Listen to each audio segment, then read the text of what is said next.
Obrigado. Fique à vontade. Vamos distribuir aqui. Aqui do Celopas. Esse é o Celopas. Ah, são duas. É. Vamos pôr aqui. O achar tá aí dentro deles. Certo. Celovers.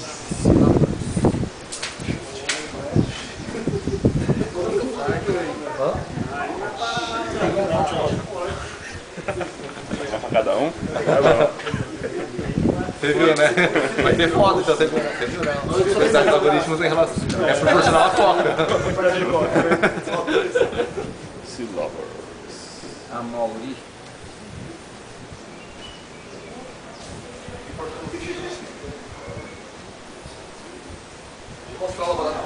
Membro integrante do Clovers.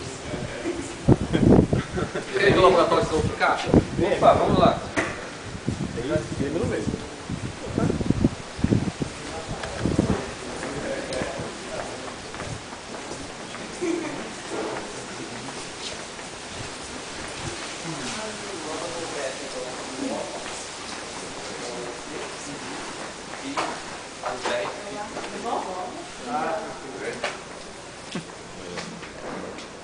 Você fica com o juiz pra gente lá no office. Tá.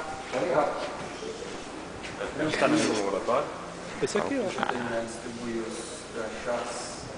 É, o nosso não é aí, não. Tô louco, hein? Separado. Nossa, é.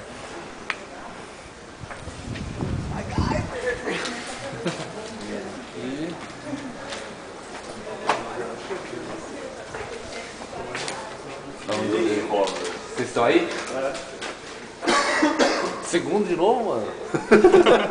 Duas Unip. Maurício. Opa.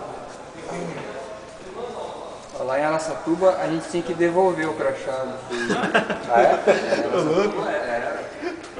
Não, o papel nem tanto, ela não fazia questão, ela fazia mais Cordinha? questão da cordinha e do plástico, né? Vamos ver esse ano. Mas não é pago. É, a gente pagou, ó, a corda da mensalidade, ó. Emerson. Esquecendo 500 conto quase. Eu. Eu acho que esse cara tava metendo a onda na finança. Não consegue focar. Né?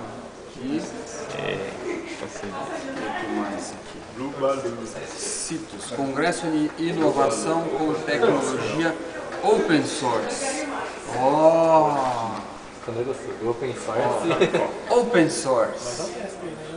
Nada a Não ver. interessa o que é alguma coisa open source. Pronto. O resto é gorjeta. É o CITOS 2010, Congresso de Inovação com Tecnologias Open Source. Gelado esse cordinho. Nossa, não me chamaram para dar palestra. Vendo? Tá bom.